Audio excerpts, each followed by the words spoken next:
नमस्कार, आपको रखे आगे। एबीपी न्यूज अपनी इसी मुहिम को और मजबूती देने के लिए हर खबर पर पकड़ के साथ अपने नए अंदाज में आपके सामने हाजिर है। और इस वक्त एबीपी न्यूज का कॉन्क्लेव आप देख रहे हैं, जन मन धन कैशलेस बनेगा इंडिया। सुबह 11 बजे से हमारा ये कॉन्क्लेव जारी है। अलग अलग क्षेत्रों के लोग हमारे साथ आए, जुड़े, अपनी राय उन्होंने रखी और अब इस सत्र में एक बेहद खास मेहमान हमारे साथ मौजूद है। देखिए, ये जो मेहमान हैं, ये किसी परिचय की इन्हें जरूरत नहीं है। इनके बारे में मैं आपको बता दूं, हाल ही में ओलंपिक कुश्ती चैंपियन को पटखनी देने के बाद ये एबीपी न्यूज कॉन्क्लेव के अखाड़े में आ गए। अब देखना ये होगा कि हमारे सवालों के जवाब में ये किस तरीके से अनुलोम विलोम करके दिखाते हैं। तो जोरदार तालियों के साथ स्वागत कीजिए। योग गुरु बाबा रामदेव इस वक्त हमारे साथ मौजूद है। बाबा जी, मंच पर आइए प्लीज। और बाबा जी से सवालों के सिलसिले को आगे बढ़ाएंगे मेरे सहयोगी अभिसार शर्मा। जोरदार तालियां योग गुरु बाबा रामदेव के लिए। अगर आपके पास योग गुरु रामदेव के लिए कुछ सवाल हैं तो मेरे सहयोगी विजय विद्रोही यहां मौजूद हैं, आप उन तक अपने सवाल पहुंचाएं। हम आगे बाबा जी के पास आपके सवाल रखेंगे। अभिसार। शुक्रिया रोमाना आपका। तो Ramdev ji, Olympic silver medallist को कथित तौर पर हराने के बाद आपके चेहरे पे नई ऊर्जा देख रहा हूं मैं। नहीं, मैं ऐसे ही प्रसन्न रहता हूं और मैं किसी को हराने के लिए नहीं आया हूं। मैं तो सबको जिताने के लिए और सबको हंसाने के लिए आया हूं कि सब लोग हंसे, प्रसन्न रहें, सभी जीते। ये तो अब हम इस उम्र में कम से कम 50 पार करने के बाद में कितने लोग हैं जो अखाड़े में एक बार 2.5 मिनट उतर के देखो, पिंडलियां कांपने लगेंगी। और अखाड़े में नहीं तो ये उतर के देख ले, पता लग जाएगा अभिसार। मगर दिलचस्प बात यह है कि आप अपने अखाड़े बहुत आंशिक तौर पर चुनते हैं, नहीं? अच्छा, पहले ये बताइए, आप हम बात कर रहे हैं कैशलेस भारत की, आप अपना कैश कहां रखते हैं? खाली वैसे बाबा जी, आप कभी मौका नहीं छोड़ते हैं अपने 6 पैक एब्स दिखाने का। 6 नहीं, मेरा तो सिंगल है, देखो। नहीं तो कुछ करके दिखाइए ना। ये तो यस, सिंगल है ना? बिल्कुल। नहीं तो इसके अलावा और क्या क्या करता है ये? इसके अलावा मैं लाखों करोड़ों लोगों का पेट भरता हूं। मेरा संकल्प है कि मेरे हिंदुस्तान का एक भी व्यक्ति भूखा ना सोए और एक भी व्यक्ति अनपढ़ ना रहे। इसके लिए जो मैं कर सकता हूं ताज जिंदगी करूं। रामदेव जी, एक से आपसे सवाल है कि जब आप प्रधानमंत्री नरेंद्र मोदी की कैशलेस मुहिम, वो मुहिम जो शुरू हुई थी काले धन को खत्म करने को लेकर, मगर बहुत बारीकी से, समझदारी से गोल पोस्ट को बदला गया और आज की तारीख में मुहिम कैशलेस भारत की हो गई है। तो कैशलेस भारत या कैशलेस अर्थव्यवस्था के प्रति आपका जो समर्थन है, क्या वो तथ्यों पर आधारित है या महज प्रधानमंत्री मोदी के प्रति जो आपका भाव है, आपकी श्रद्धा है, आपकी जो मोहब्बत है, वो है? देखिए, ये जो डिमोनेटाइजेशन का, नोटबंदी का आज से 7 साल पहले जब मैंने राष्ट्रीय मंच पर इस बात को रखा, तब बहुत लोगों ने मेरी मखौल उड़ाई थी। तो लेकिन इसके 3 बड़े पहलू थे।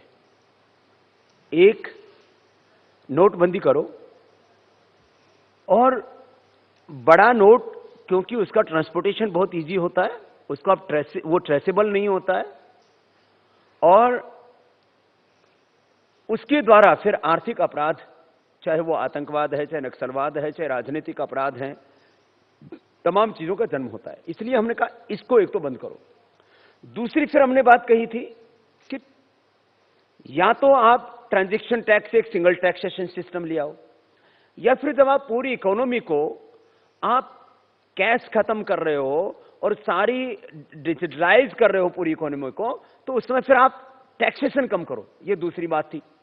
और जो अन्य स्रोत हैं, ब्लैक मनी जहां से जनरेट होती है, चाहे माइनिंग है, चाहे हेल्थ है, चाहे एजुकेशन है, चाहे वो जुडिशली है, जितने भी हमारे वकील साहिबान हैं, डॉक्टर हैं, तमाम माइनिंग है, रियल एस्टेट है, गोल्ड है, तमाम जगह ब्लैक मनी है। और इसके साथ साथ पार्टिसिपेटरी प्रोमिसरी नोट, और जो एफडीआई आती है उसके असली ओनर कौन है।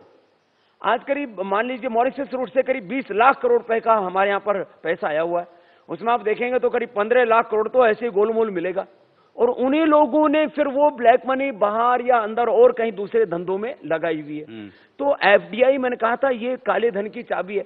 तो चारों तरफ से चीजों को यदि पकड़ते तो इसमें जो काला धन वाला मुद्दा है, नक्सलवाद, आतंकवाद, फिर तमाम आर्थिक अपराध, राजनीति का अपराधीकरण, इन सब चीजों पर भी लगाम लगती, कोई ये खाली ख्वाब नहीं थे। यदि लगती, मैं आपके भाव में देख रहा हूं कि आपके मुताबिक नोटबंदी एक असफल प्रयास है। ना, मैंने ऐसा कभी नहीं कहा। मैंने तो सबसे पहले इसका समर्थन किया, क्योंकि मैंने शुरू से कहा है कि ये बहुत जरूरी कदम था, बहुत ऐतिहासिक और साहसिक कदम था। लेकिन इसके सराउंडिंग और भी चीजें होती तो इसका और ज्यादा फल मिलता। ये फल कहाँ मिला है? लोग तो तकलीफ में हैं।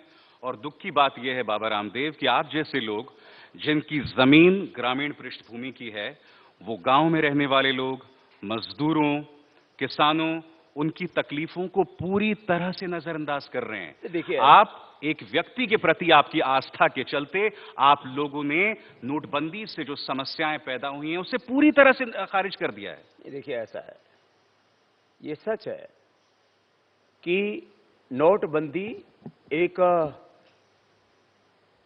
देश की अर्थव्यवस्था को पारदर्शी बनाने का, जवाबदेह बनाने का, देश की अर्थव्यवस्था को मजबूत बनाने का, और मैं यदि उसको दूसरे लफ्जों में कहूं तो भारत की जो ताकत, जो अभी अनविजिबल थी, ताकत तो थी, हमारी अर्थव्यवस्था कोई कमजोर थोड़ी है, लेकिन उसको जब तक वो अकाउंटेबल नहीं होती है तब तक दुनिया हमारी इज्जत नहीं करती है। तो भारत की अर्थव्यवस्था आज भी कहीं अमेरिका, जापान या चीन, जो तीन हमसे आगे गिने जाते हैं, उनसे कमजोर नहीं है, चौथी अर्थव्यवस्था गिनी जाती है हमारी। उसका कारण ये कि वो अनविजिबल थी, उसको माने पटल पर लाने के लिए ये जरूरी कदम था। लेकिन इसमें मैंने कहा सराउंडिंग इसके जो कदम उठाने चाहिए तो वो भी मोदी जी को उठाने चाहिए। आपने अभी मेरे सवाल का जवाब नहीं दिया। जहां तक तकलीफ का प्रश्न है, मैंने उस तकलीफ को अपनी आंखों से देखा है।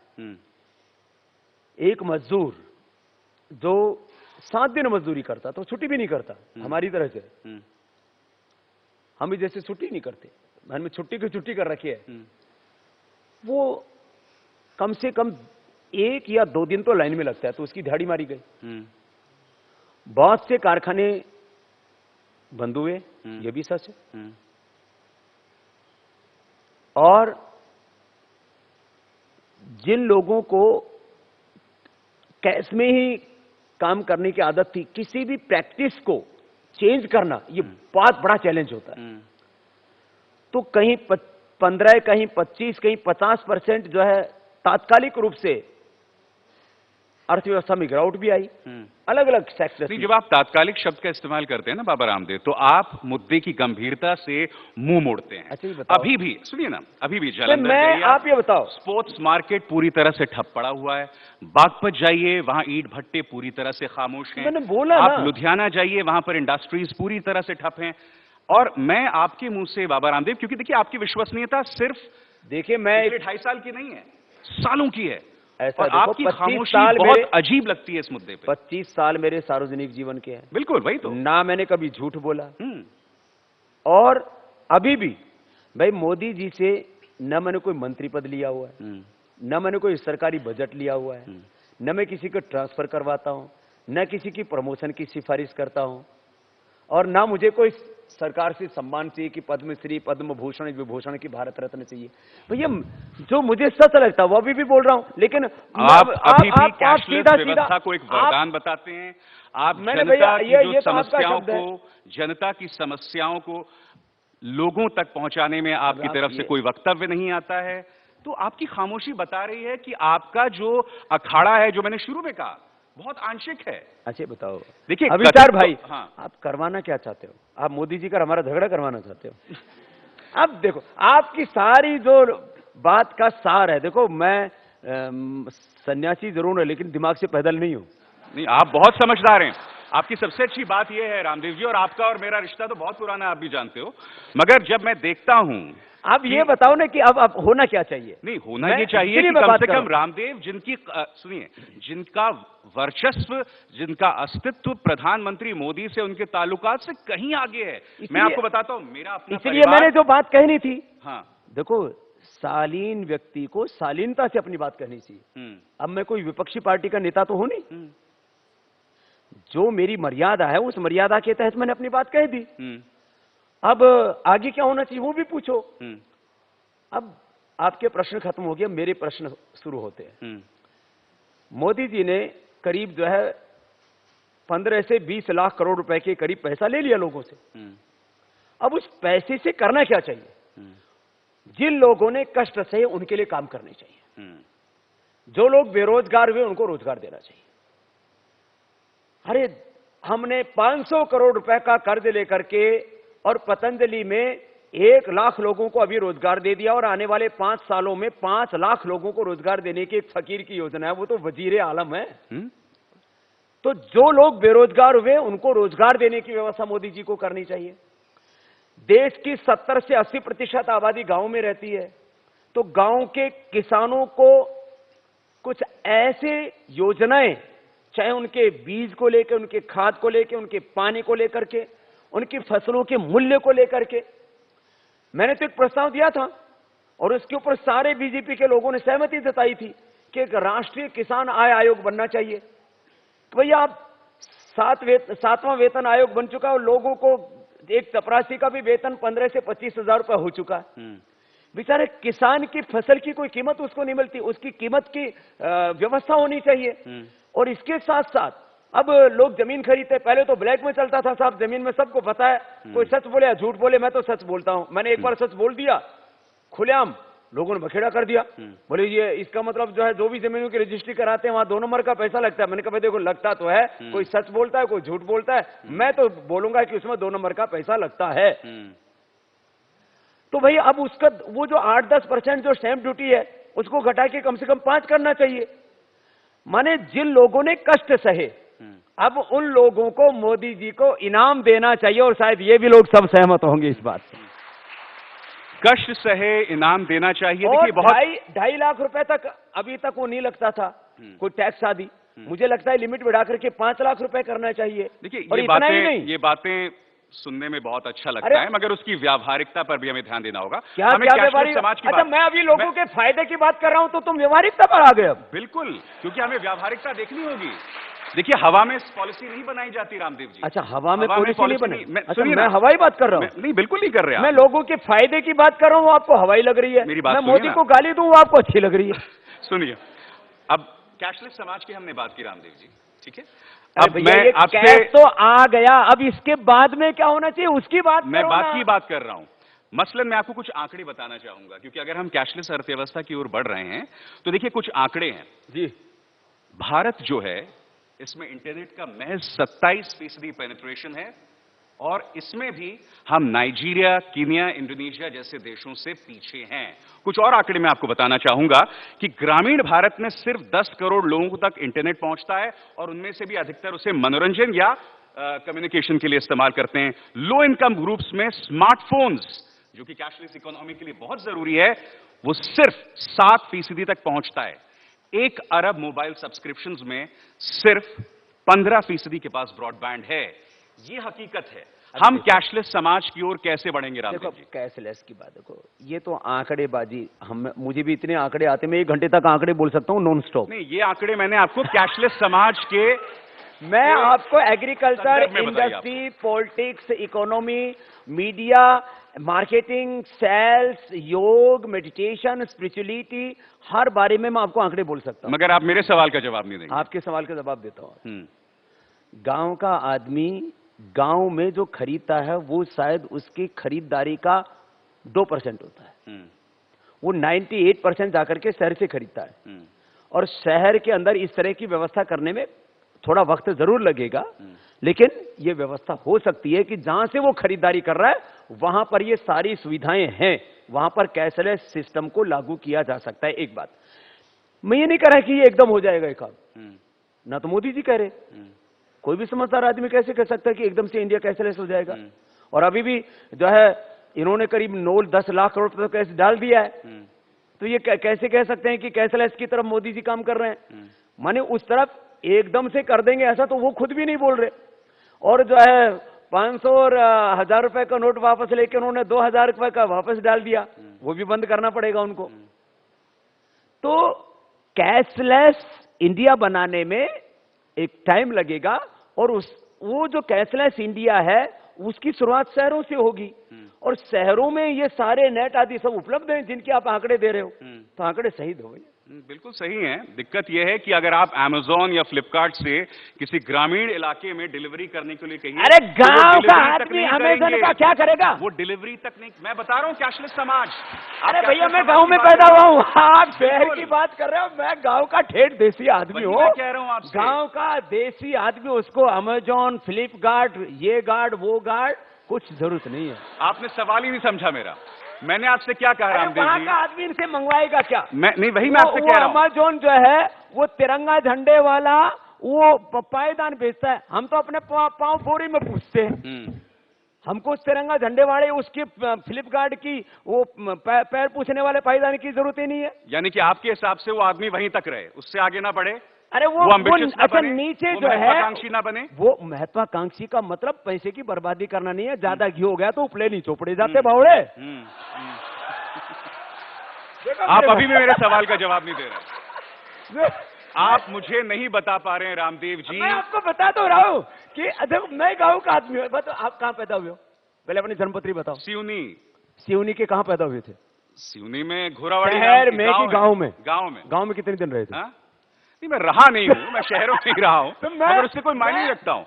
मगर मैं बतौर रिपोर्टर उन गाँव में जाता हूँ। देखो मैं आपको मैंने बताता आंखें नहीं बंद कर ली हैं देखो, रामदेव जी। देखो, जो देखो, समस्याएं नोटबंदी की वजह से गाँव वालों को देखो पेश आ अभी रही सार हैं। भाई सार की बात करो। हाँ। सार की बात यह है कि ये जो तमाम तरह की जो चौचलेबाजी होती है ना, फ्लिपकार्ट से, अमेजोन से, ये स्नैपडील से, ये स्नैपडील से आज भी आप, मैं कहता हूं आपसे, एक गांव में मैं और आप कल ही चलते हैं, पूरा कैमरा टीम को साथ में लेकर के। इनका 99% लोगों का, इनका कंपनियों का नाम याद नहीं। क्या करेंगे उनसे? गांव के आदमी की जरूरत क्या है? नहीं, मेरा सवाल ही नहीं आपने सुना।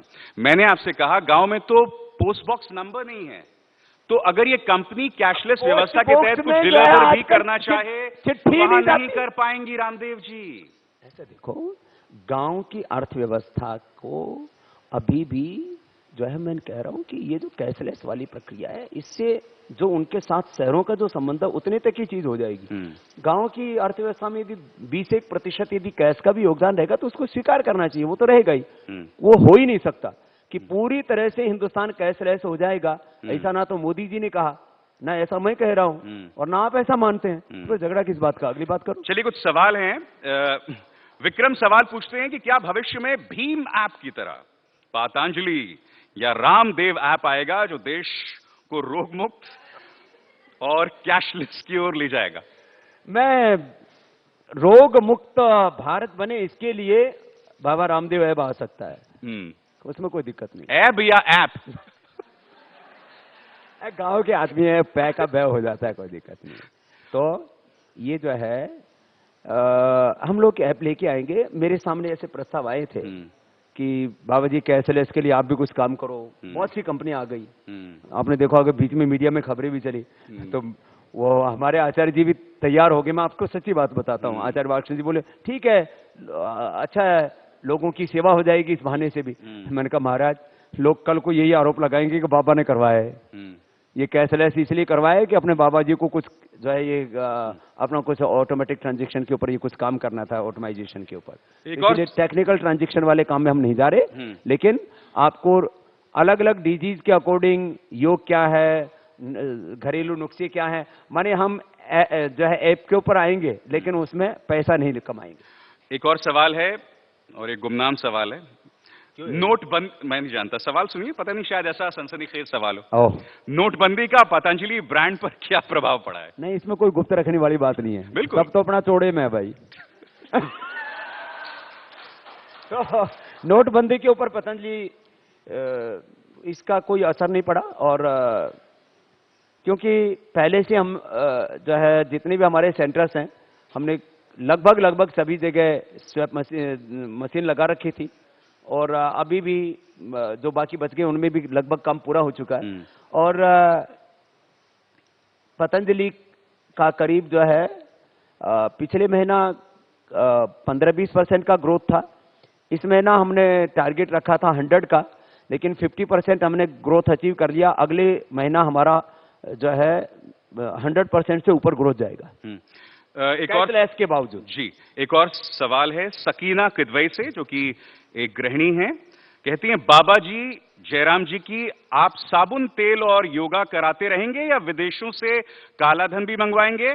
हम सबका तो घर से काला धन निकलवा लिया, आपने हम सबको आंदोलन में शामिल कराया था विदेशों से काला धन लाने के लिए, पर हम भारतीय गृहिणियों को ही किनारे लगवा दिया। सबसे ज्यादा काला धन जो है ना वो गृहिणियों का ही निकाला था। घरों घर से काला धन निकला, और कई बार तो कई पति पत्नियों में झगड़े तक हो गए। बताइए सब, आपने सामाजिक ताने बाने को तहस नहस कर दिया। वो पति कभी पैसा मांगता था पत्नी से कि भाई 2-4 लाख रुपए की जरूरत है, तो कहती मेरे पास कुछ नहीं है, तो वो जो है सेविंग करके रखती थी घर के लिए ही, कभी किसी आपातकाल में काम आ जाए, हारी बीमारी में काम आ जाए, बच्चों की शादी विवाह में और चीजों के लिए माताओं बहनों ने ये एक तरह से सेविंग किया हुआ था। वो सारा पैसा उनका निकल गया। तो काला धन जो विदेश वाला है वो जरूर आना चाहिए, और वो थोड़ी बहुत मात्रा में नहीं है, वो भी लाखों करोड़ रुपए। मगर आपको लगता है कि उस मोर्चे पर मोदी सरकार खामोश हो गई है? मुझे लगता है उसके ऊपर सरकार निष्क्रिय नहीं होगी, इस समय साइलेंट मोड पर जरूर है। साइलेंट मोड पर है, आप एक बड़ी बात कह रहे हैं। साइलेंट मोड पर कहना, खासकर वो प्रधानमंत्री जिन्होंने अपना पूरा चुनावी कैंपेनिंग काले धन उसे लाने के लिए, अब वो साइलेंट मोड पर चले गए, जैसे कि आप कह रहे हैं। अब किस बारे में कह रहा हूं? काले धन के, विदेशों से काले धन को लाने के लिए। हाँ, विदेशों वाले काले धन के ऊपर साइलेंट मोड पर मैं इसलिए बात कर रहा हूं कि वहां से आ नहीं रहा है ना अभी। अब आप ना कुछ लड़ाई कराने के चक्कर में हो। आज मैंने ये बोला बाहर से जो काला धन है उसके ऊपर मैंने बात की। बाहर वाले काले धन के ऊपर सरकार को और तीव्र कार्रवाई करने की आवश्यकता है, और इसमें थोड़ा वक्त लगेगा, परिणाम आएगा। ये सवाल विजय विद्रोही का है। 50 पार कर गए हैं आप, कितने साल के हो गए बता दीजिए।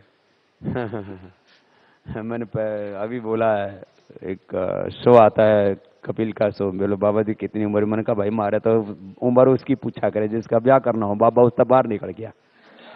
नहीं, वैसे 50 पार कर गए हैं, और आपने क्या रणवीर सिंह के पसीने निकाल दिए, कथित तौर पर ओलंपिक सिल्वर मेडलिस्ट के पसीने निकाल दिए। फ्रेंडली मैच ऐसे ही होता है, उसमें तो कथित तौर पे कह रहा हूं मैं। कथित तौर कर क्या, बिना अकथित क्या है इसमें? अच्छा, थोड़ी सियासत की भी बात की जाए, चूंकि आपकी पृष्ठभूमि उत्तराखंड से है। उत्तराखंड में जो हो रहा है, जिसमें सारे कांग्रेसी जो हैं बीजेपी में शामिल हो रहे हैं, वहां बागियों जैसी स्थिति हो गई है बीजेपी में। एक जो वर्कर है वहां नाराज हो रहा है। तो ये जो पूरी व्यवस्था आप देख रहे हैं, क्या आप इससे खुश हैं कि सारा कांग्रेस के जो नेता हैं वो शामिल हो रहे हैं और उसको लेके कोई कुछ नहीं कह रहा है? इसमें मैं क्या कहूंगा? मैं आप उत्तराखंड की पृष्ठभूमि के इसलिए मैं पूछ रहा हूं आपसे, आप इसे सही देखते हैं इसे? मुझे लगता है अभी सर इसका ज्यादा विश्लेषण आप करते हैं, क्योंकि आजकल मैंने राजनीति पर ध्यान देना कम कर दिया है।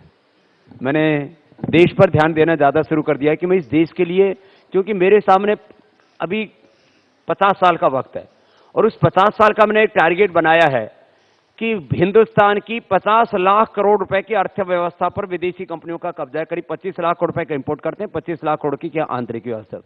उसमें से मैं 1 लाख करोड़ रुपए की अर्थव्यवस्था का योगदान मैं पतंजलि की ओर से दे पाऊं, मैन्युफैक्चरिंग में, प्रोसेसिंग में, रिसर्च में, इन्वेंशन में, हेल्थ में, एजुकेशन में।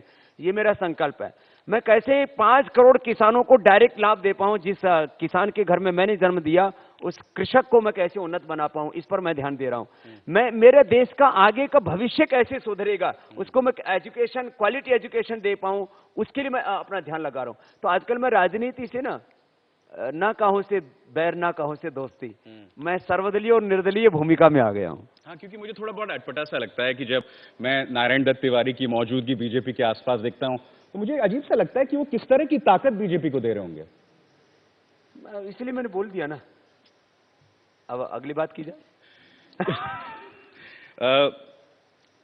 क्योंकि बात मैंने आपसे कहा भी था कि मैं और भी मुद्दों पे आपसे बात करूंगा। आप एक प्रेरणा है। मैंने आपको बताया कि मेरे परिवार में आपकी शिक्षा का क्या असर मेरे परिवार के कुछ लोगों पर पड़ा है। आप एक वो तो आप पर भी है, यहाँ तो आप एंकर की भूमिका में बोल रहे हो। बिल्कुल है, क्यों नहीं है, मुझ पे है। मगर काश मैं उतना अच्छा शिष्य होता आपकी टीचिंग्स का।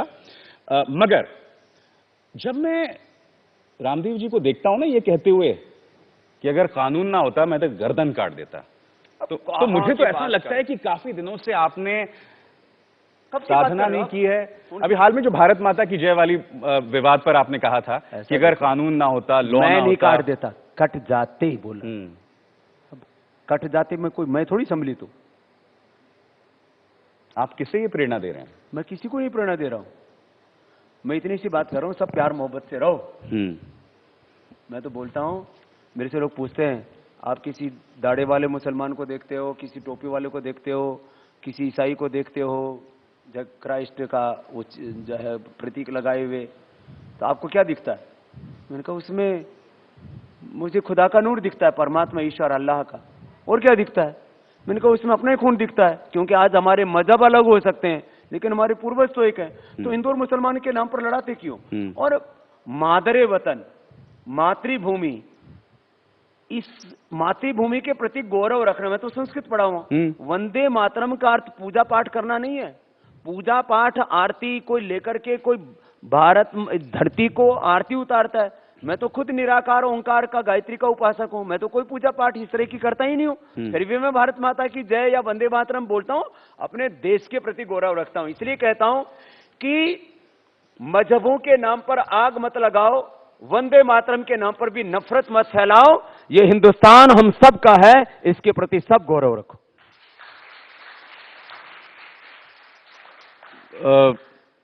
इन्हीं बयानों की श्रृंखला में आपका एक और बयान आया था कि इस नोटबंदी के चलते धन्ना सेठ जो हैं अपने नौकरों के यहां या गरीबों के खाते में 5 से 10 लाख रुपए डाल देंगे और वो गरीब फिर मोदी जी को शुक्रिया अदा करेगा कि उसके अकाउंट में इतने पैसे आ गए। इसके जरिए आप क्या प्रेरणा देने की कोशिश कर रहे हैं? आप क्या संदेश देने की कोशिश कर रहे हैं? ऐसा देखो, यदि कोई अपने घर में उसके नौकर चाकर हैं, कोई इसके यहाँ 10-20 साल से काम कर रहा है उसकी खेत में, उसकी दुकान पे, उसके घर में झाड़ू लगा रहा है और उसके पास में मान लीजिए अनअकाउंटेड मनी है, माने उसका हिसाब किताब नहीं है, तो उसका तो हक बनता है कि भाई मोदी जी ने बोला 5 लाख रुपए तक भाई जिसके भी खाते में जमा होगा उससे हिसाब किताब नहीं मांगा जाएगा। तो उस गरीब के खाते में यदि पैसा चला जाता है तो मोदी जी भी तो देश को समृद्ध दिखाना चाहते हैं। तो उस गरीब के खाते में यदि पैसा चला गया तो इसमें गुनाह क्या भाई? नहीं, मगर आप किस तरह की अर्थव्यवस्था को बढ़ावा दे रहे हैं? मैं ऐसी अर्थव्यवस्था की अर्थव्यवस्था इसमें भ्रष्टाचार, जिसमें चोरी के पैसे को कोई स्पेंड करे। देखिए, इसकी एक प्रणाली होती है। अगर ये चोरी का पैसा तो वो जाएगा खजाने में और उससे फिर निकलेगा गरीबों की भलाई के लिए। ऐसा देखो, एक बात सुनो, वो जो आदमी है वो चोर है, पैसा चोरी का है। किस बात का चोरी का भाई? उस आदमी ने मान लीजिए, देखो एक तो वो लोग हैं जो भ्रष्टाचार करते हैं, एक वो लोग हैं जो देश की भू संपदाओं को लूटते हैं, मिनरल्स को लूटते हैं, जो सरकारी जो हमारे योजनाओं का पैसा लूटते हैं। तो जो 2 नंबर का पैसा, माने इस जो भ्रष्टाचार करते हैं, घोटाले करते हैं और तमाम तरह के ड्रग आदि के जो माफिया हैं, उनकी बात नहीं कर रहा हूं। एक आदमी ने टैक्स की चोरी की, उसने अपना हिसाब किताब नहीं रखा, लेकिन वो जो है, आप इन दोनों में अंतर करना पड़ेगा। जो भ्रष्टाचार हैं, जो घोटाले हैं, जो ड्रग माफिया है उसमें, और जो भी, मैं इसका समर्थन नहीं करता हूं, अभी भी कह रहा हूं कि कोई भी व्यवसायी टैक्स की चोरी करे। हम सैकड़ों करोड़ रुपए का टैक्स देते हैं पतंजलि की तरफ से। एक रुपए का बिल हम बिना टैक्स के नहीं काटते। तो सब लोग ईमानदारी से टैक्स पे करें, लेकिन यदि किसी ने ऐसा टैक्स की चोरी की, मान लीजिए किसी ने sale tax, income tax, service tax, कुछ भी चुराया, और वो यदि किसी गरीब के खाते में पैसा डाल दिया, उससे आपको आपत्ति होती है तो कोई बात नहीं। ठीक है, क्योंकि मैं वही समझने की कोशिश कर रहा हूं कि मैं बेईमानों के साथ कभी नहीं, जो घोटाले करने वाले हैं, भ्रष्टाचारी हैं, जिन्होंने देश को लूटा है, मैं उनके साथ कभी नहीं, न था, न हूं, न रहूंगा कभी उनके साथ। मगर आपको लगता है, आपने कहा तैयारी नहीं रही इस पूरे फैसले को लेकर? मैंने ये नहीं कहा, मैंने कहा इसको और ज्यादा बेहतर तरीके से भी इस चीज को किया जा सकता था और कुछ चीजों से बचा जा सकता था, ऐसा मैंने एक बार बोला था। इतनी अभी आप कह रहे हो कि आप जो है आलोचना नहीं करते, मैं थोड़ी सी भी आलोचना करता हूं तो आपको इतना पेट में दर्द क्यों होता है? वैसे आप मुस्कुराते हुए बहुत अच्छे लगते हैं। मैं आपसे जो सवाल पूछ रहा था वो ये कि क्या पारदर्शी रहा है? मगर पार्लियामेंट्री पैनल के सामने जब उर्जित पटेल गए थे, उनसे पूछा गया था कितना पैसा आ गया है, तो उन्होंने उस पर कुछ नहीं बता पाए वो, और उनकी जान किसने बचाई? किसने बचाई? तो आपको नहीं लग रहा कि एक तरफ है पूरी तरह से एक ऐसी व्यवस्था को मौजूदा सरकार कायम कर रही है जिसमें पारदर्शिता नहीं है, मगर दूसरी तरफ जो पहले की व्यवस्था थी प्रधानमंत्री मनमोहन सिंह के नेतृत्व में, कम से कम वो फेयर प्ले में विश्वास कर रहे हैं? देखिए ऐसा है, जहां तक प्रश्न अब ये उर्जित पटेल का आपने उठाया, देखो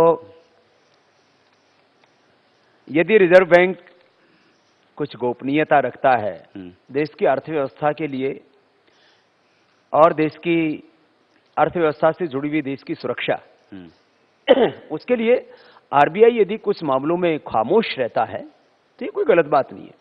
मैं पहले समझा करता था, गांव का आदमी, सब कुछ सीधा सपाट होता है, तो ये गोपनीयता क्या होती है?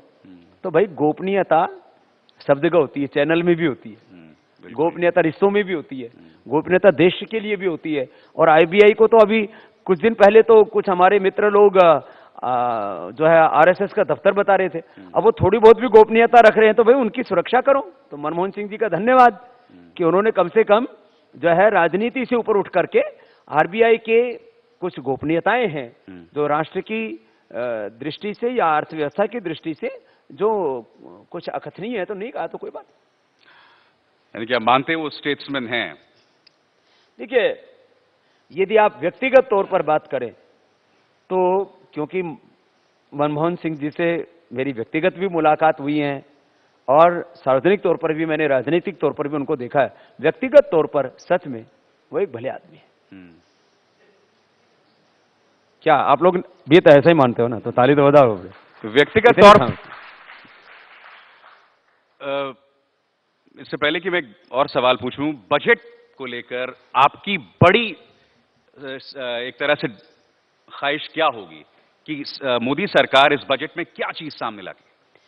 देखिए, अभी मैंने आपको अभी सर कहा कि किसानों के लिए मोदी जी को उनकी आमदनी कैसे बढ़े, उनकी कम से कम पैसे में उनकी खेती कैसे हो, कम लागत लगे, ज्यादा उपज हो, ज्यादा उनको आमदनी हो, और कृषि के साथ साथ डेयरी है, बागवानी है, जड़ी बूटियां हैं, फूड प्रोसेसिंग है, उसको लेकर के मोदी जी को बड़े ऐलान करने चाहिए। क्योंकि पैसा आया है तो इसमें सबसे ज्यादा कष्ट सहे किसानों ने, उनके लिए मोदी जी को बड़ा करना चाहिए। जो बेरोजगार लोग हैं उनकी बहुत आशाएं हैं।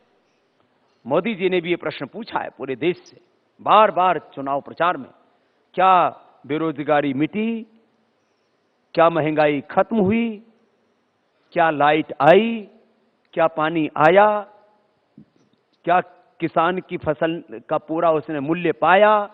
तो ये जो अब मोदी जी ने प्रश्न उठाए थे, मुझे लगता है अब इस बजट में उनको समाधान देना चाहिए। और मैं आश्वस्त हूं कि वो किसानों को लेकर के, मजदूरों को, दलितों, वंचितों, शोषितों को लेकर के, जो शोषण के शिकार हुए सदियों तक, आज तक भी उनकी जिंदगी में अंधेरा है, उनके लिए कुछ करना चाहिए। और जो है जो टैक्स पेयर्स हैं उनको भी अब ये इस टैक्सेशन सिस्टम को भी फ्रेंडली बनाना चाहिए। उन्होंने खुद कहा था कि ये टैक्सेशन टेररिज्म से हम इस देश को मुक्ति दिलाएंगे, तो इस दिशा में भी उनको आगे बढ़ना चाहिए। और एक ख्वाब तो मेरा बचपन का है कि वो दिन हिंदुस्तान में जरूर आना चाहिए। रिजर्वेशन जाति के आधार पर हो कि आमदनी के आधार पर हो कि किस किस फील्ड में हो कि किस में ना हो, ये बड़े क्रिटिकल सब्जेक्ट हैं, लेकिन सबके लिए शिक्षा और सबके लिए स्वास्थ्य ये एक समान हिंदुस्तान में होना चाहिए। ये काम मोदी जी को करना चाहिए। इसी से जुड़ा सवाल रवि भदौरिया पूछते हैं कि बाबा जी, चुनाव से पहले 2014 में आपने सभी प्रकार के टैक्स खत्म करके सिर्फ कैश ट्रांजैक्शन पर टैक्स लगाने को कहा था, कि आप आज भी उस पर कायम हैं? नहीं, मैं तो कायम हूं। आदरणीय जेटली साहब से भी मेरी पिछले दिनों मुलाकात हुई और तब भी मैंने कहा कि एक काम तो हो गया भैया। मैंने अभी थोड़ी देर पहले कहा था, देखो प्रिंसिपली हमें चीजों को देखना होगा पॉलिसी की दृष्टि से। तो मैंने कहा कि कैशलेस के साथ साथ जो सराउंडिंग जो काम होने चाहिए थे उसमें भी अब आगे बढ़ना चाहिए। तो जो ट्रांजैक्शन टैक्स है वो एक विकल्प है और उस तरह से भी पूरी दुनिया के कई देशों में अर्थव्यवस्था चल रही है। यदि वैसा भी नहीं कर सकते तो कम से कम टैक्स का बोझ तो कम करो। दिल्ली का तापमान 6 डिग्री के आसपास है। सिमी सलीम पूछते हैं या पूछती हैं कि क्या बाबा रामदेव को ठंडी नहीं लगती? अभी तो उघाड़ा तो बैठा हूं और क्या बताऊं। नहीं, मगर राज क्या है इसका, बताइए ना। राज है सब उठ करके। हाँ, जरा प्लीज थोड़ा।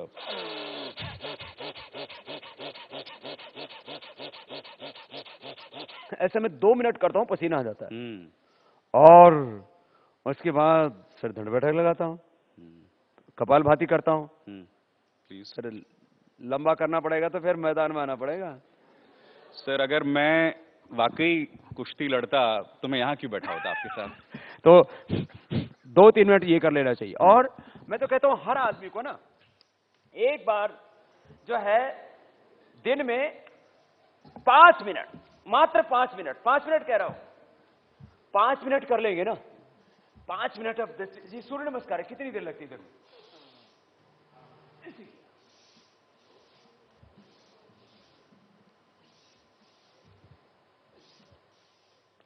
और फास्ट कर दे ऐसे, और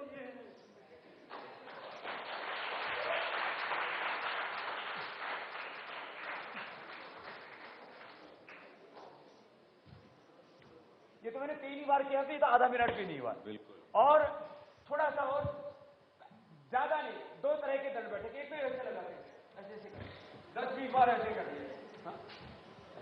कितनी फुर्ती आ जाएगी, एकदम जवान हो गई, 100 साल तक बुढ़े हो गई, ऐसे करो। और हमारे यहाँ जो है ना बैठक लगाई जाती है, जिसको सबको बताइए ऐसे ऐसे करिए, 10-20 बार ऐसे ऐसे करो। और जो इतना नहीं आता तो कम से कम ये तो सबको पता है, ऐसे कर लो। और ज्यादा करना है तो ऐसे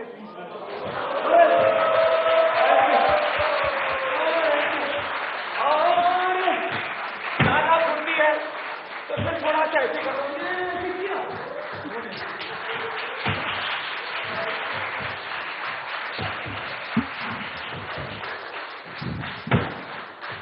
और ज्यादा फुर्ती है तो ऐसे कर लो।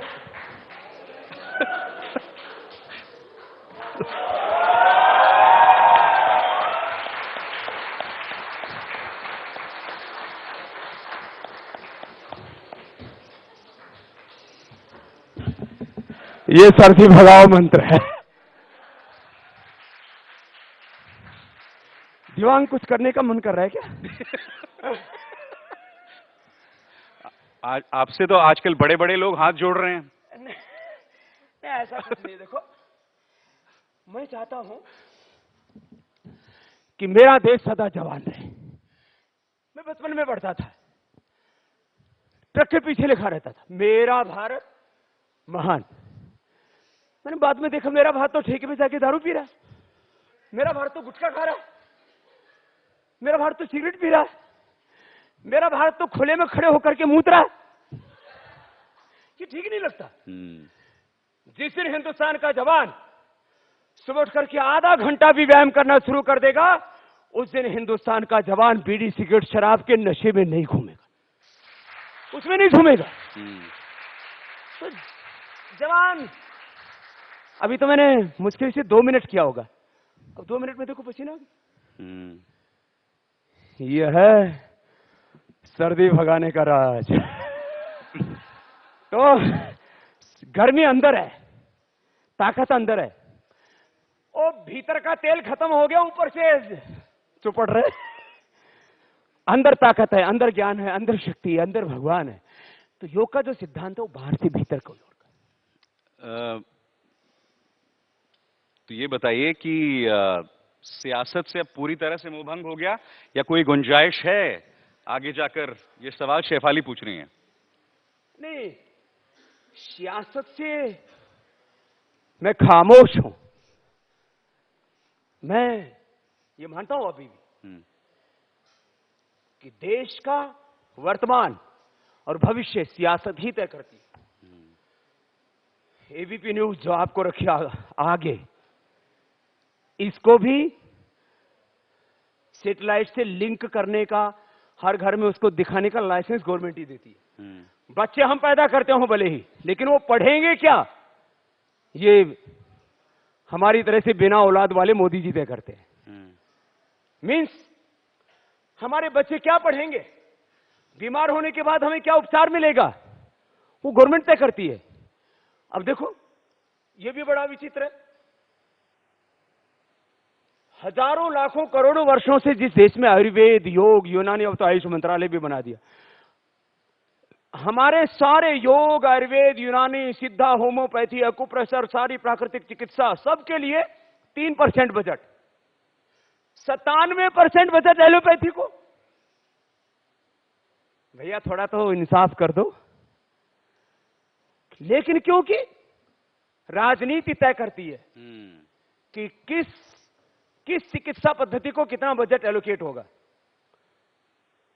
मैं तो अगले बजट के लिए मोदी जी से आह्वान करूंगा, मोदी जी आयुष मंत्रालय बना दिया, अब इसमें बजट देने में भी आप जस्टिस कर दो और 10-20 हजार करोड़ रुपए हेल्थ में रिसर्च के लिए दे दो। हम 1-2 नहीं, सैकड़ों, हम वो कौन सा एक बहुत बड़ा पुरस्कार होता है ना, क्या बोलते हैं, नोबेल पुरस्कार। यदि मोदी जी 2-4-5 हजार करोड़ रुपए भी दे दें, तो हम ऐसी जड़ी बूटियां उनके ऊपर रिसर्च करके अनेक नोबेल पुरस्कार हिंदुस्तान को दिला सकते हैं और पूरी दुनिया को स्वस्थ और हिंदुस्तान को समृद्ध बना सकते हैं। ये तभी होगा जब रामदेव जी सियासत में होंगे और इस स्थिति में होंगे कि वो पॉलिसी को इन्फ्लुएंस कर सकें। मैं आपके भाव में ऐसा महसूस कर रहा हूं कि दिल में अभी भी वो ख्वाहिश बाकी है कहीं। ना, कोई ख्वाहिश नहीं।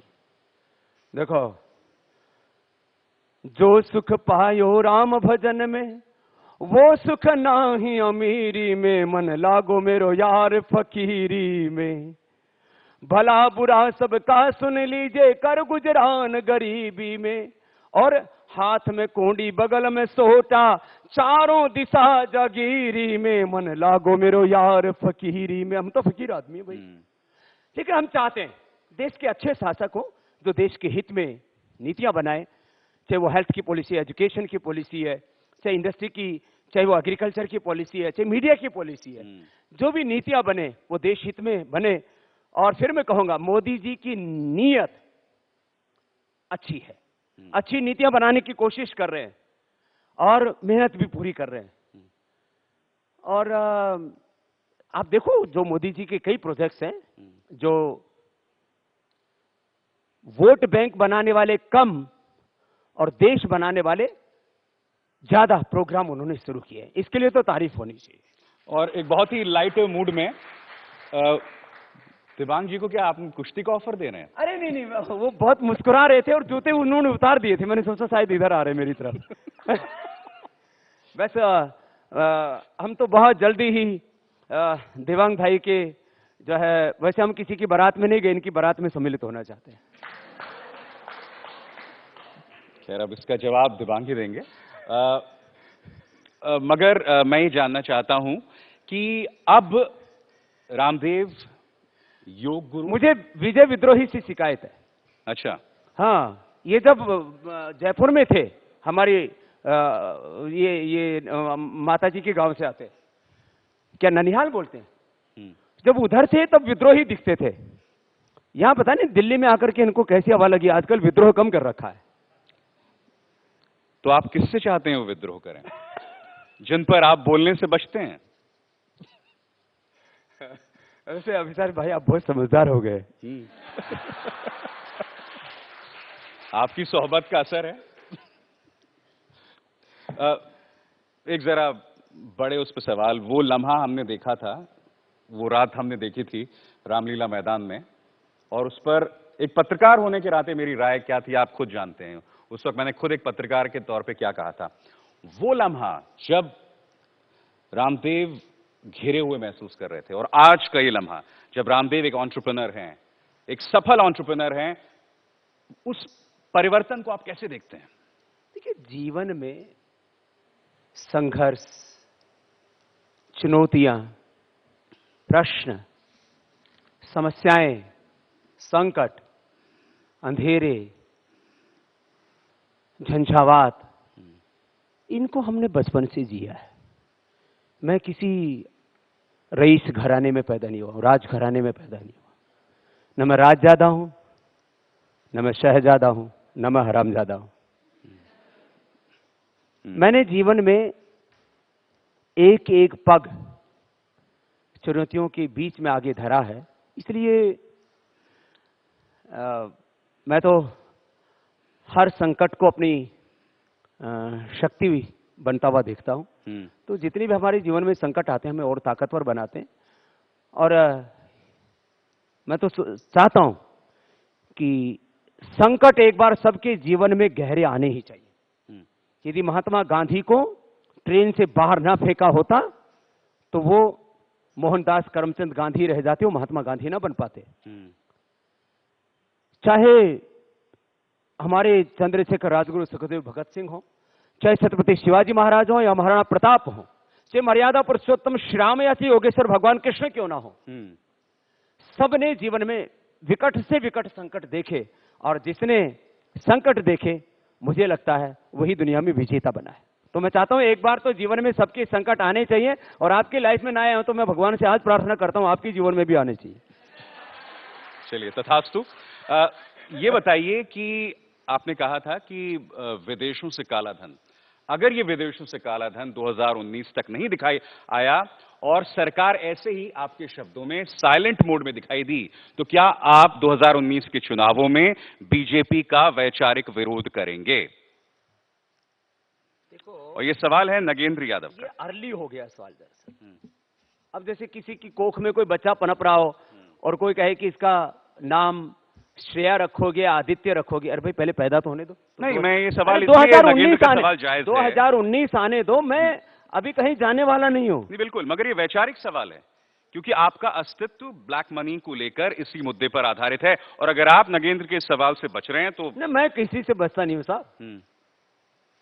तो बताइए, अगर वो नहीं हुआ और सरकार इसी तरह से साइलेंट मोड पर रही रामदेव जी, तो क्या आप बीजेपी का विरोध करेंगे? 2019 में उत्तर देंगे। 2019 में? आपको सब सुनाई दे रहा है बार बार, क्यों? दोहराइए, हम सुन नहीं पाए ठीक से। चलिए अगला। चलिए, एक आखिरी सवाल। राष्ट्रपति ट्रंप के बाद भारत और अमेरिका के अर्थशास्त्र और संबंध पर क्या असर पड़ेगा? ये तो आपके ही खेमे से आया सवाल, तिजारा वाला साहब ने किया है। वैसे भी सारा खेमा अपना ही है। ट्रंप जो है वो स्वदेशी की नीति पर चल रहा है, लेकिन उससे कोई हिंदुस्तान को बड़ा नुकसान होगा ऐसा मैं नहीं मानता हूं,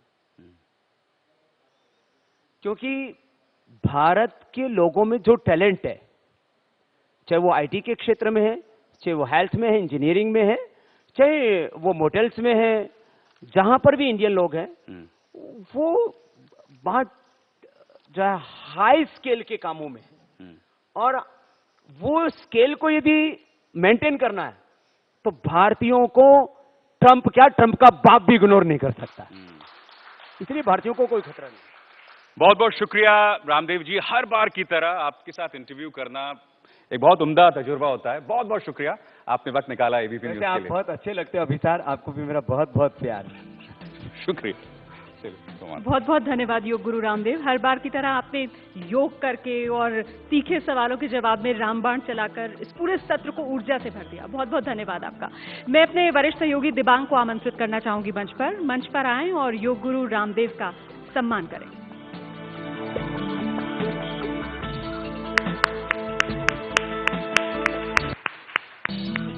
जोरदार तालियों के साथ।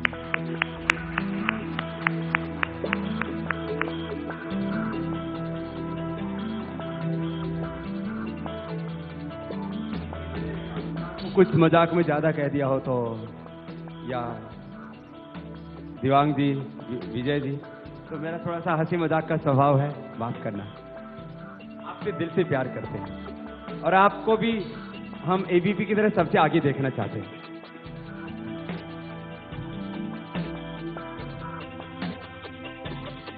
ये एबीपी का नया रंग हमको बहुत अच्छा लग रहा है क्योंकि हमारे महकमे का है। कुछ टिप्पणी कीजिए ना, इन रंगों के बारे में क्या कहना चाहेंगे? बहुत धन्यवाद आपका।